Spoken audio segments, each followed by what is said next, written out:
We've been looking forward to our next speaker, Michael Singh, head of the Washington Institute, a man of vast international expertise, but during the George W. Bush administration, he worked for the National Security Council and presided over Mideast policy, which obviously is very relevant to the current moment. And he also is a Washington, D.C. Anglican. All the sophisticated people in D.C., or many of them, are Anglicans. So, Michael, thank you so much.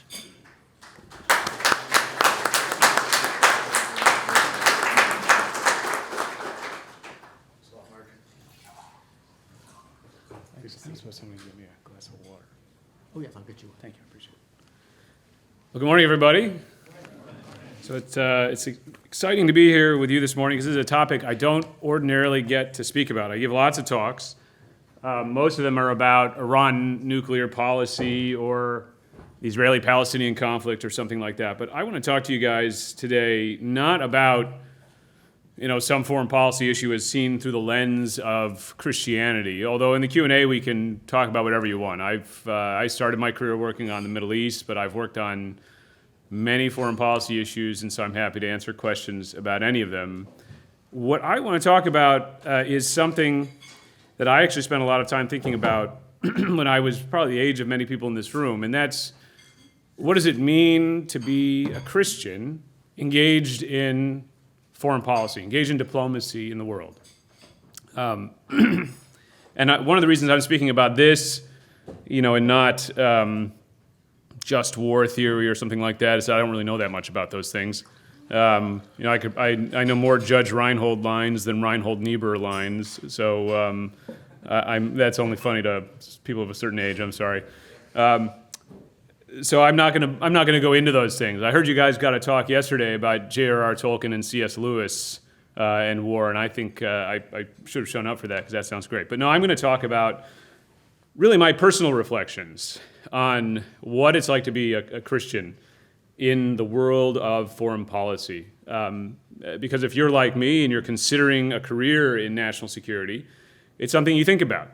How do I sort of reconcile my faith or my beliefs with this work, which involves lots of different things.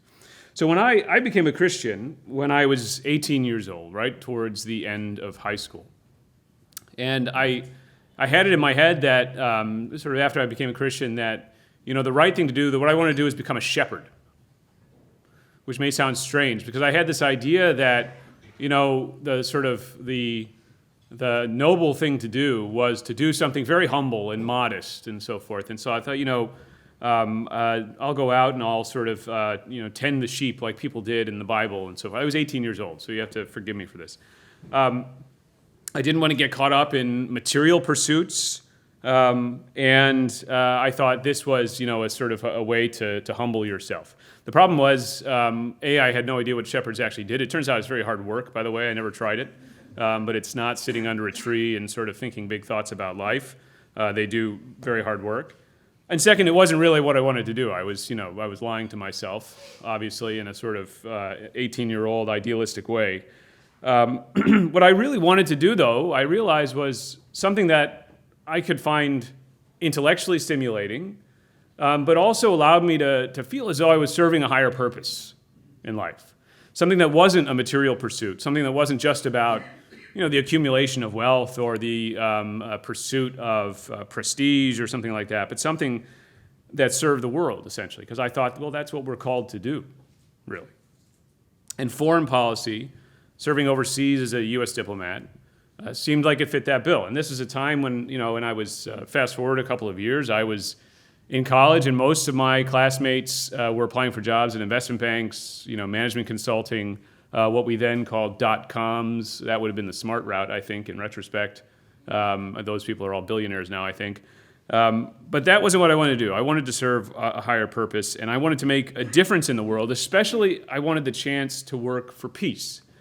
Because in the Sermon on the Mount, Christ exhorts us to be peacemakers. And I thought, well, if you have the opportunity to do that in a pragmatic way, not just by, sort of invoking peace and saying the right things, or even showing up to a demonstration or something like that, but actually being out there making a difference to the course of conflicts and the course of history, well, then that's something worth doing. Others could talk about changing the world, but I thought, if you're a diplomat and you're working in foreign policy, there's your chance to actually do it. And I think that if you are American and working as a diplomat or working in foreign policy, and you are a person of faith, whether that's Christian faith or another faith, I think you have a luxury because U.S. foreign policy wants to be moral. I say wants to be. I'll get back to what it actually is in just a minute. But we have the privilege as Americans, if you're Americans in this room, it's not only true of America, obviously, there's other countries which you could say this about, of representing a country founded on values that are highly compatible with our faith. Our country was founded by men and women who took inspiration from the Bible, who took inspiration from the writings of early Christian philosophers, as well as other sort of Western philosophers, Enlightenment philosophers along the way. And so we have that luxury of representing a country that wants to project those values and defend those values in the world. And Americans, if you look at polling, really believe this. It's not just something that politicians say. So there's a polling institute here in Washington called the Public Religion Research Institute. And they did a poll in 2021. I'm going to give you some of the results of this poll. So 74%, 3/4 of all Americans believe America has always been a force for good in the world.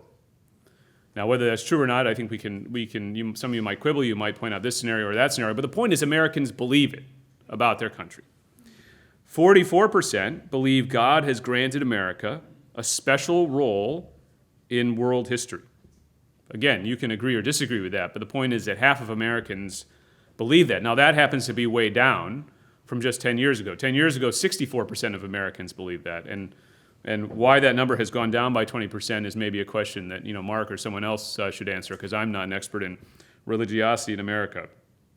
If you ask Americans what makes someone truly American, and you list all sorts of attributes, the one that gets the highest ranking from both Republicans and Democrats, both conservatives and liberals, is believing in individual freedoms, which I would argue there's nothing really more compatible with our faith than that.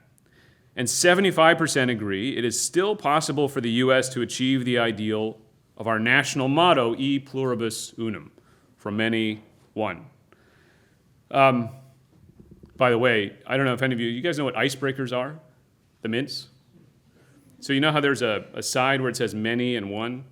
So I have a 17-year-old son who likes to take one from the many side, and then he says E pluribus unum. He's a bit of a nerd, I'm sorry. So the reason I recount these things is to say that if you're representing the United States, this is what you're representing. These are the people you're representing. And you do represent a people if you're a diplomat for a democracy. You don't represent a president or a Congress.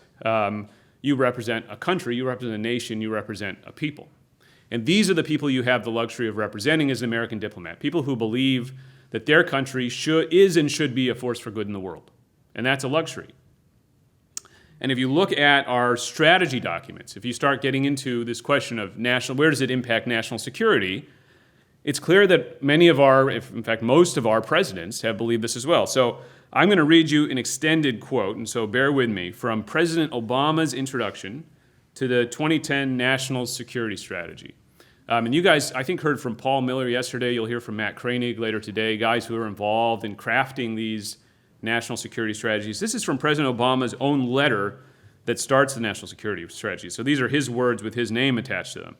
In all that we do, we'll advocate for and advance the basic rights upon which our nation was founded and which peoples of every race and religion have made their own. We promote these values by living them, including our commitment to the rule of law. We will strengthen international norms that protect those rights and create space and support for those who resist repression. Our commitment to human dignity includes support for development, which is why we'll fight poverty and corruption. And we reject the notion that lasting security and prosperity can be found by turning away from universal rights. Democracy does not merely represent our better angels, it stands in opposition to aggression and injustice. And our support for universal rights is both fundamental to American leadership and a source of our strength in the world. That really sort of is a policy distillation of those poll results that I mentioned before. And it's not just about promoting human rights and democracy, sort of that softer side, and many often regarded as kind of an optional side of American foreign policy. When he wrote in that same letter, President Obama, about the war in Afghanistan, he described the war in Afghanistan first and foremost as right and just. Now, of course, that sentiment changed over time. But the point is that this is how we see ourselves in the world. In practice, what I found as I sort of made my career in diplomacy, and I started my career at the U.S. Embassy in Israel, and right off the bat, upon landing, I was dumped into the middle of the Second Intifada, so a very violent situation, suicide bombings on both sides. I then went to work back at the State Department for Colin Powell when he was Secretary of State, and I traveled all around the world with him. I did the same with Condoleezza Rice when she was Secretary of State. And then I went to the White House to serve on the National Security Council, and eventually I was Senior Director for the Middle East, coordinating all of our policy in that region. And since then, I've been in a think tank thinking.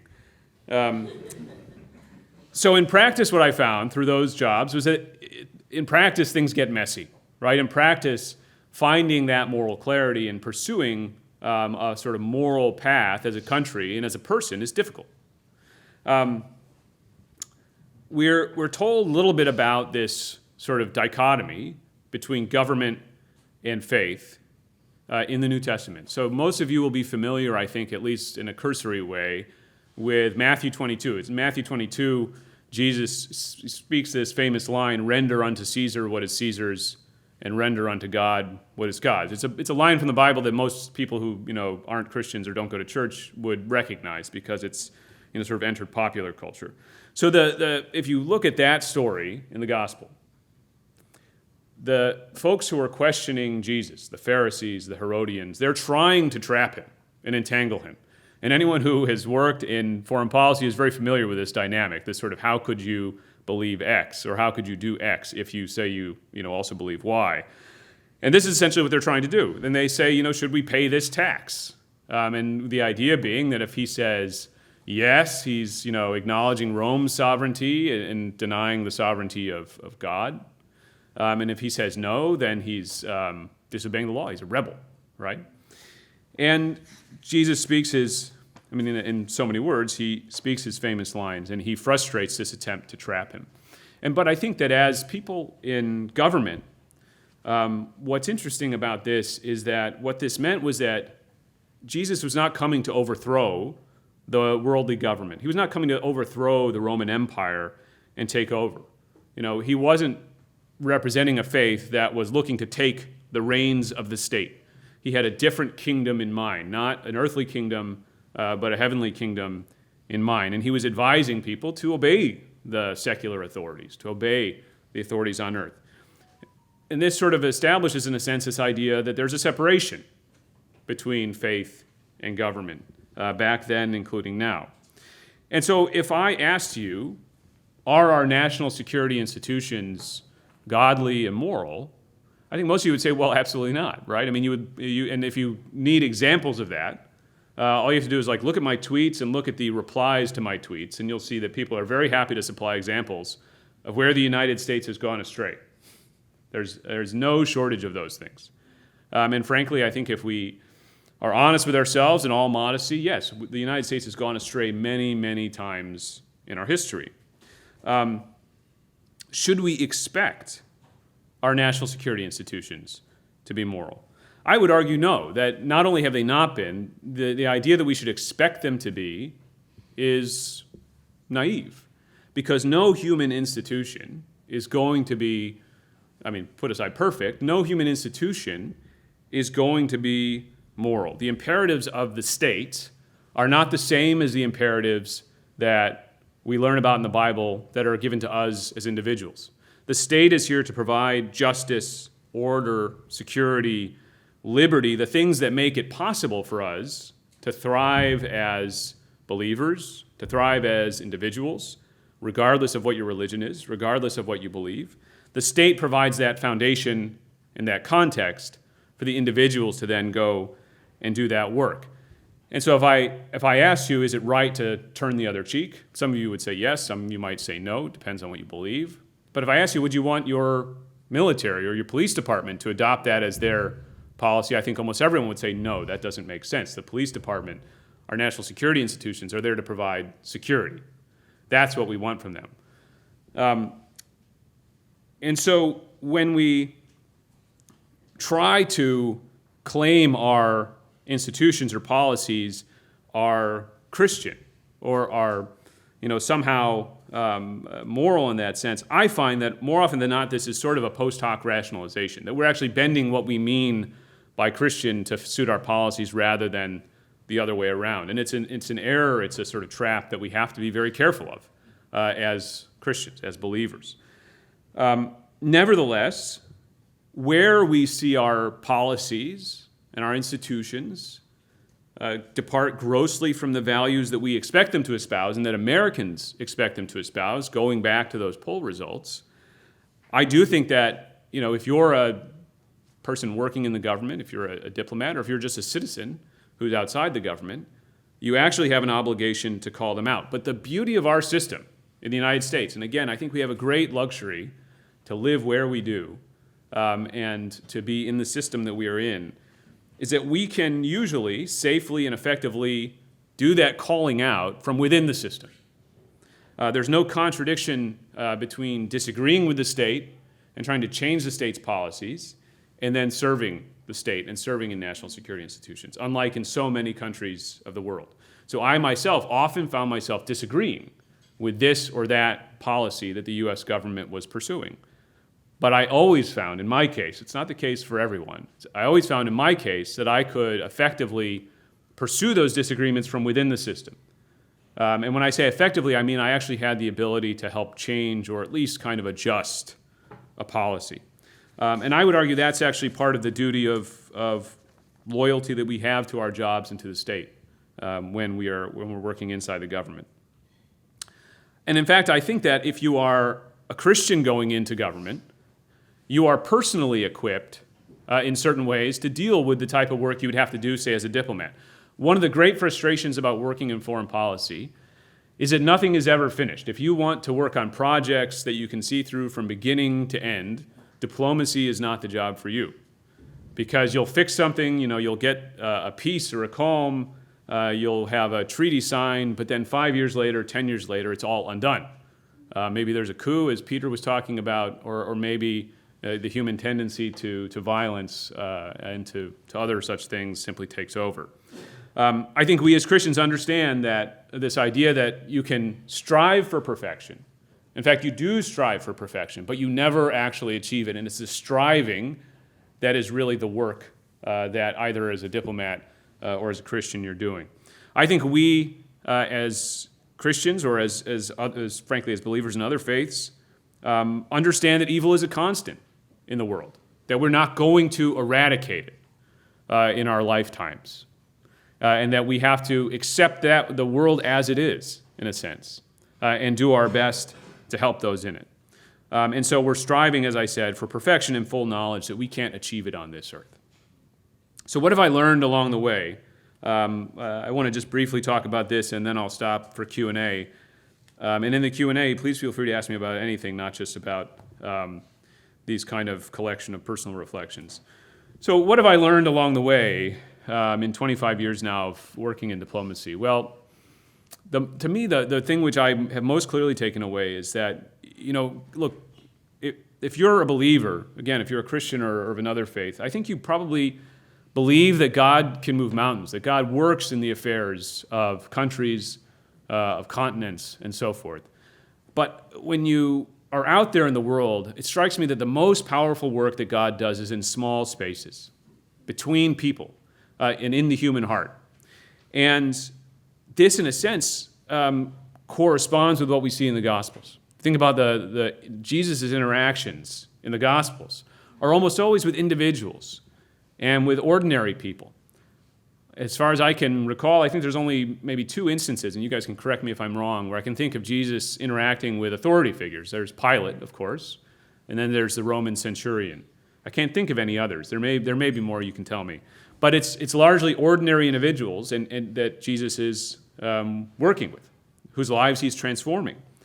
That is a power that we don't have in policy. One of the hardest things to do for a government or for a communications apparatus or for anyone is to reach ordinary people and to change the way they think about things, to change their hearts and minds, as we tend to say.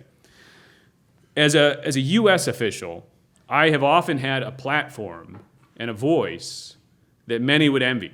So, for example, I co-chaired something called the Syria Study Group. I was appointed by Congress, by the Republicans in Congress, to be the co-chair. A good friend of mine was the Democratic co-chair. And our task was to give our recommendations for changes to American policy in Syria, where we were fighting a war at the time and still are. It's a significant platform. But the thing is, you're limited as a U.S. official in how you can use that platform. You have to use it with authorization, and if you don't have authorization, you can lose that voice or that platform that you've been given. And so just to give you an example, when I was working with the Syria Study Group, I traveled to a refugee camp. And in this refugee camp, I met with a group of women who were essentially single mothers. Their husbands were either still in Syria, location unknown, or they had been killed in the war, or otherwise were missing. And they all had their children with them. And they were in a very difficult circumstance. They had fled their homes. They were living in a refugee camp, and they had very little. And they were pleading with us to help them, which is a circumstance that you'll find a lot, if you're going to places like this, to refugee camps and so forth. And what could I tell them? I could tell them that we were working to try to end the war. I could tell them that the U.S. government, through our contributions, had helped pay for the food and for the shelter in the refugee camp. But I couldn't speak to the deeper needs that they had. The need to know that things were going to be okay. The need to know that their children were going to be able to have a brighter prospect in life, that their children would be safe from harm. I could not, as a U.S. official or as someone representing the U.S., speak to those things. I could only articulate, really, the policy of the U.S. government. I was actually, in a way, less helpful, less able to be helpful to them than the 25-year-old American volunteers who were there to provide medical care or there to provide counseling, despite this sort of platform and voice that I had.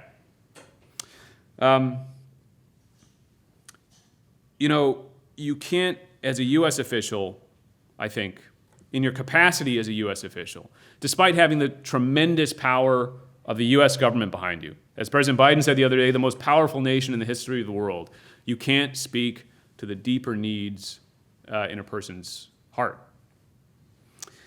So, as a Christian, however, any of you, and myself, you can offer God's gifts without reservation, and those gifts are life-changing.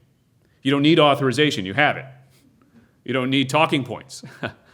And that is a special position to be in. And this is something I think that individuals and even whole churches often fail to realize, is that when you put aside God's work for politics, or when you mix the two,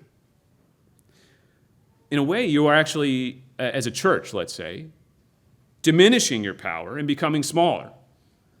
Because if you're a church, and there are many churches that weigh in on political subjects all the time, you can have a voice, but you'll be one voice among many, and maybe not a very influential voice in the world of diplomacy and war. Fine. But you have a special power that you're, in a way, putting aside or choosing not to prioritize, to speak to individuals, to speak to their deepest needs. And that's something that faith gives us.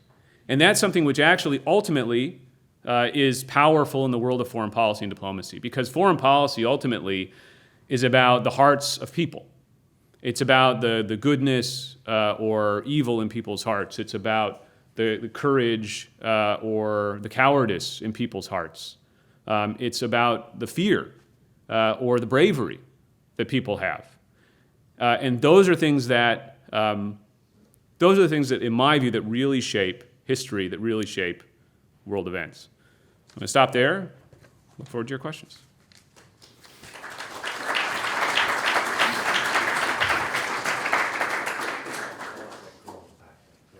Sure, yeah.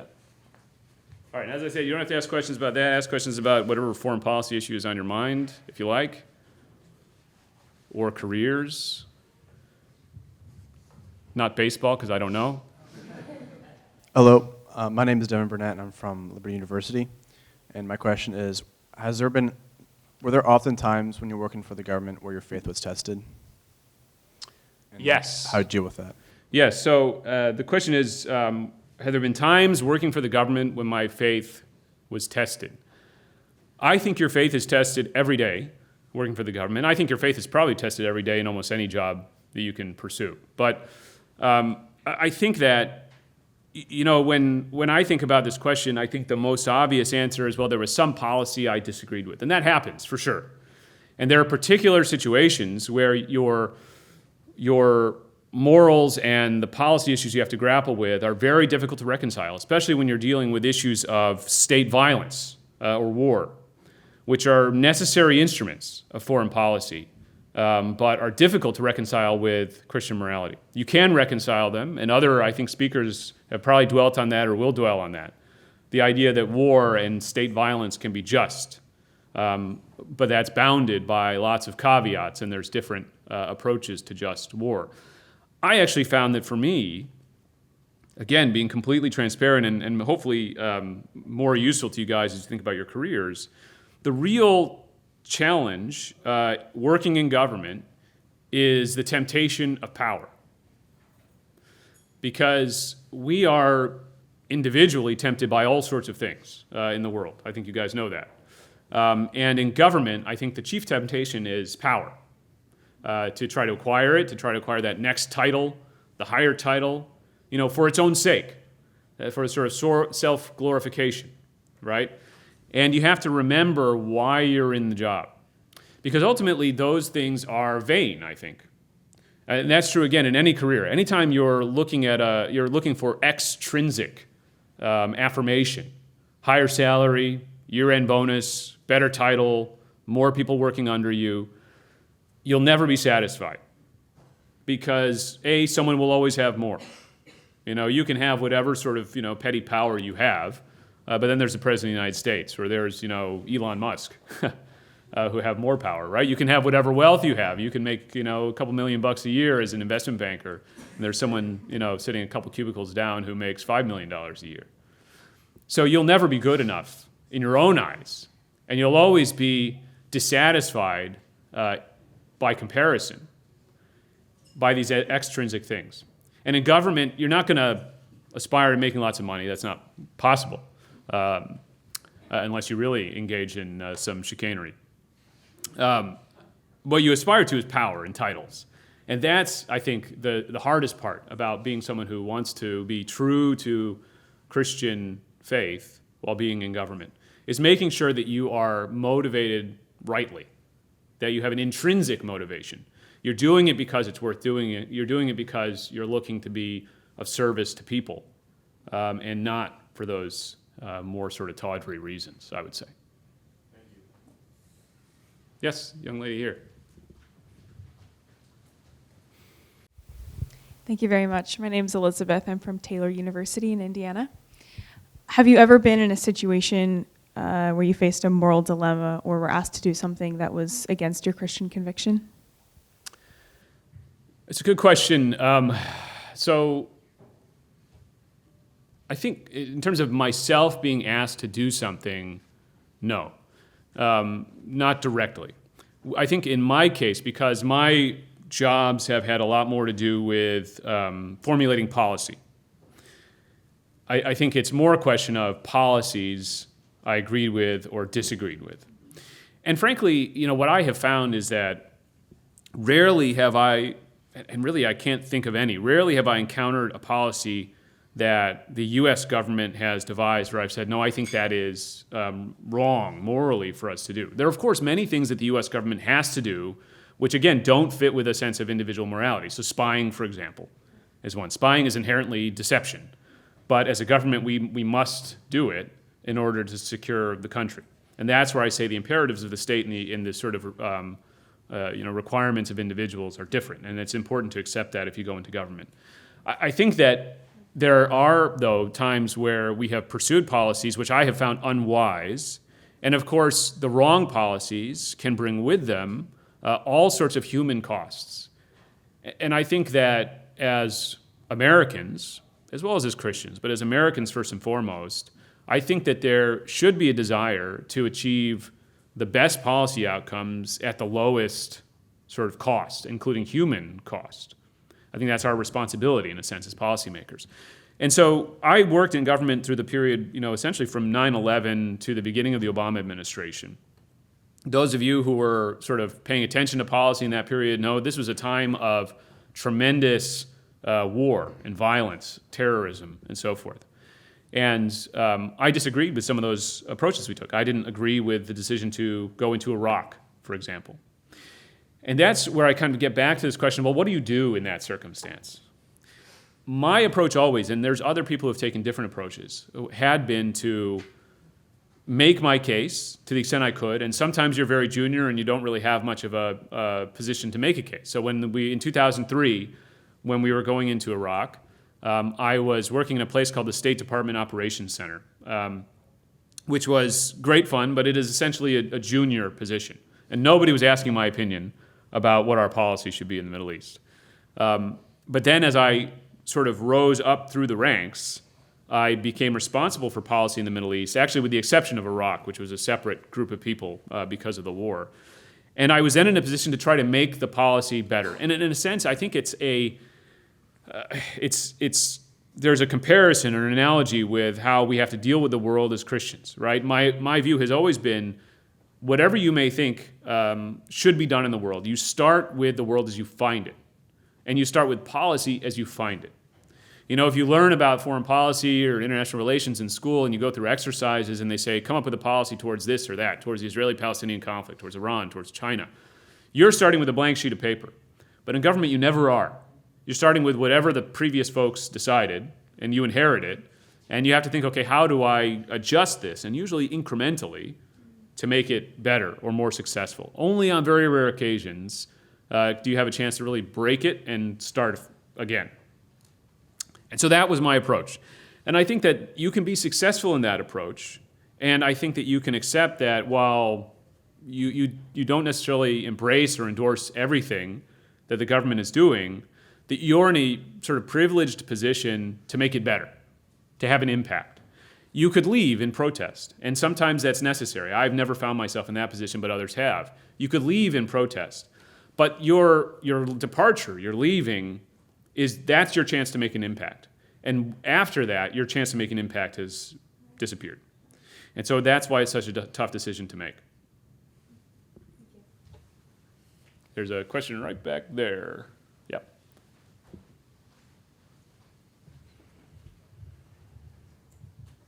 Thank you very much. My name's Daniel, and I'm not really in a foreign policy space yet, but I think one of the trickiest things for me would be when something that's good for, say, Christians in Syria, Iraq, or Armenia isn't necessarily good for democracy or for U.S. interests.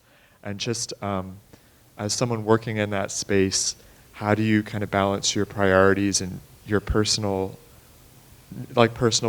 opinions towards a community when you're thinking about larger implications as well?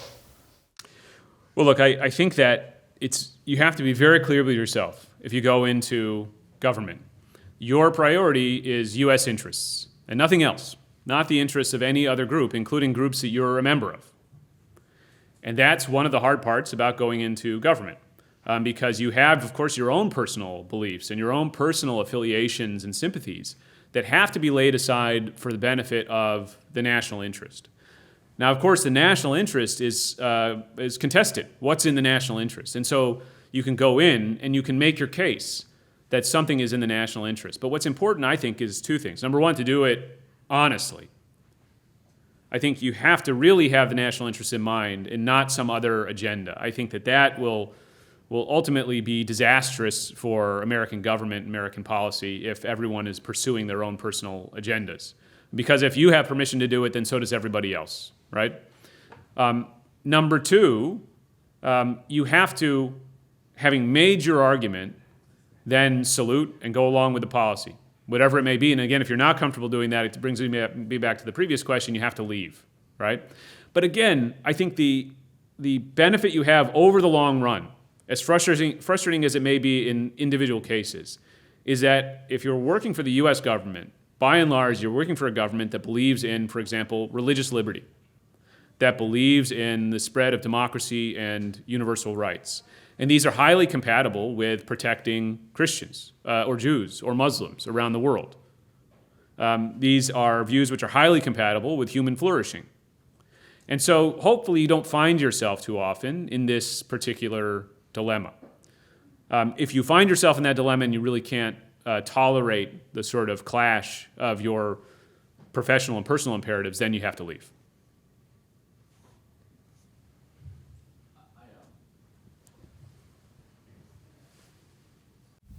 I hope it's okay if I piggyback on that just really quickly. Of course. One thing I think that is a huge value added is for Christians to be in diplomacy is that there are huge blind spots, especially when you're dealing with secular Europeans or just actually the average Washingtonian.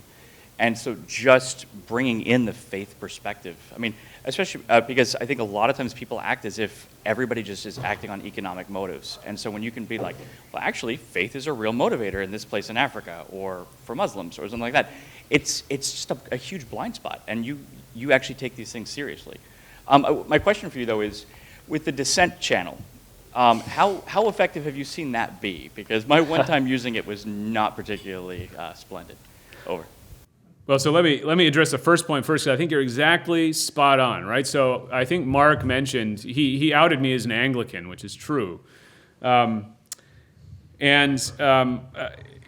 fact is that the Anglican Church in the world is growing most, sort of energetically in Asia, in Africa, in South America, and not in North America and Europe. There's interesting things happening in North America and Europe, but the real vibrancy of the Anglican Church is in the rest of the world. And if you look at big Anglican conferences around the world, like there's something called GAFCON, it's really the Asian and African churches especially that are the prime movers behind this. And in a sense, this is a little bit of a flipping of the script for anyone coming from the US or Europe, right? Because we're used to this kind of, I think actually erroneous notion of global South, global North. Global North is not really a term, but it's sort of, it's sprung up because of the term global South. But here we have, again, the countries of Asia and Africa in the lead and North America, Europe following. And I think if you're someone who is a person of faith, and again, I don't think this is limited to Christians. If you're a person of faith, you have a way to understand and connect with people in other parts of the world that maybe some of your colleagues don't have.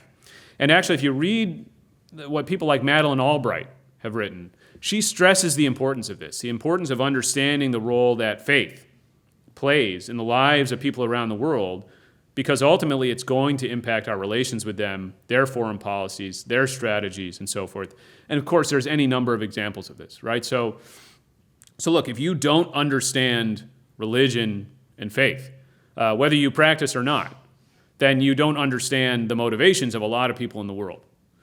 The dissent channel, look, I don't think there's a way, so just so everyone knows what we're talking about, the dissent channel is a mechanism at the State Department to formally express dissent, either as an individual or as a group. You can send a formal memo or telegram which basically says, I disagree with this policy. You send it dissent channel, and it goes to, theoretically at least, the Secretary of State as well as some other senior policymakers at the State Department. I think the answer is that it depends. I have seen the dissent channel be effective. I think it's effective when the arguments are good. I mean, maybe that's a sort of idealistic way of putting it. But I think when the arguments are good, when you can say from a point of view of, I care a lot about U.S. interests and U.S. policy, and I care a lot about the United States being successful in the world, and I think this policy ain't cutting it, or we're actually working against our interests, or maybe you in Washington don't even know that this is happening, I think it can be effective. when it comes from other motivations, when it's poorly argued, when it isn't clearly sort of rooted in what is the American strategy, I think it tends to fall on deaf ears. Because too often, the dissent channel can be a sort of post hoc rehashing of a fight that's already been lost, right? We have a national security strategy. You can agree with it or disagree with it, but if your message back to Washington is, I don't like that strategy, you're probably not going to get much of a hearing.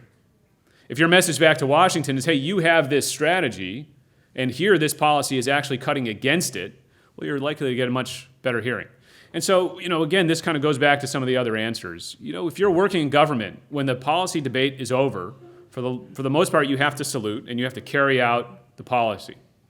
When evidence comes in that the policy isn't working, then that debate often is rekindled, adjustments need to be made, and that's when you can really make a difference. But you also have to recognize those moments and choose those moments, and then you have to marshal effective arguments in those moments. Yeah, well, ours was, let's send defensive lethal weapons to Ukraine in 2014. A policy which eventually was adopted. Feeling pretty good about that. Yep. Yes. The microphone's coming around here. You guys should save your really hard questions for Rebecca. She's next, and she's standing back there. My name is Isaac Ritz. I'm from Patrick Henry College. You've mentioned a couple times this idea that individual Christian mandates that we're supposed to follow in our everyday lives are not always that which the government is supposed to follow. Could you offer just like a 2-minute defense of that, and then also give us sort of your idea of the extent and the limit of that? So, a 2-minute defense. Look, I would say that there's. I don't know if I can give a 2-minute defense in the sense that this is something whole books have been written about, right?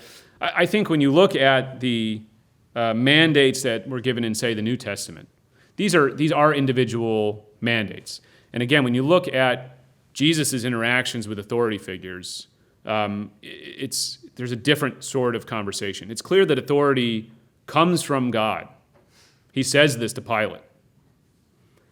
But it's also clear that the actions of states, what's expected of states, is not the same as what's expected of individuals. And I think this is common sense in our own lives, right? We need the government to act as a provider of justice. That means punishing people who commit crimes. We as Christians are called to forgive, to turn the other cheek even. But that's not what our justice system is called to do. It's not what states are called to do. Because if states acted that way, we would have a breakdown of order. If you didn't, in foreign policy terms, deter violent actors, terrorists, state sponsors of terrorism, then they would have a free field to do as they wished. And that would be a world in which religious liberty couldn't flourish, in which individuals couldn't flourish, and all those things that we are called to do would be impeded. And so we need the state, we need government to provide those things, those public goods, as it were, of justice, law and order, security, and so forth, so that we can carry out those individual mandates that we're given. And we rely on the state to do that. Your second question was the limits. Look, I think the limits are difficult to define, right? But I would go back to the polling, right? I think we as Americans understand what we expect of our country, right? We are a democracy. We are a place that believes that we should be a force for good in the world. That's balanced, though, against people also thinking that, we should sort of mind our own business and take care of our own interests. So we have these notions which kind of coexist, sometimes seem contradictory, because while Americans want us to be a force for good in the world, also sometimes they're skeptical about the idea of, say, going out and spreading democracy. That also comes through very clearly in polls. So there is no answer to this very clearly. It's sort of a you know it when you see it. And sometimes you know it more in hindsight than you do at the time, right? And that's why you have to bring good judgment into government. And that's all I can really say about it, is, I think later on, Mark Levecki will talk to you guys about proportionality in war. It's a concept that many people misunderstand. Because according to the laws of armed conflict, what proportionality means is that the military gain has to be in proportion to whatever expected civilian loss, collateral damage, as it were. So you can't sort of lawfully cause enormous civilian damage for small military gain. That would be disproportional, right? And I think we have to have a sense of proportionality in all of our policy, right, as we're pursuing it. Sometimes, again, the imperatives of government require us to do things which, have regrettable consequences. But if the overall aim is a just one, and if there's a right proportion between the good that you're accomplishing and the negative consequences, then I think you can feel as though you're on solid ground. But that's a matter of judgment. And so all of us have to bring our good judgment, have to bring our the values we have acquired and the knowledge we have acquired through our education into these roles in government, which is why I hope you guys will all go in.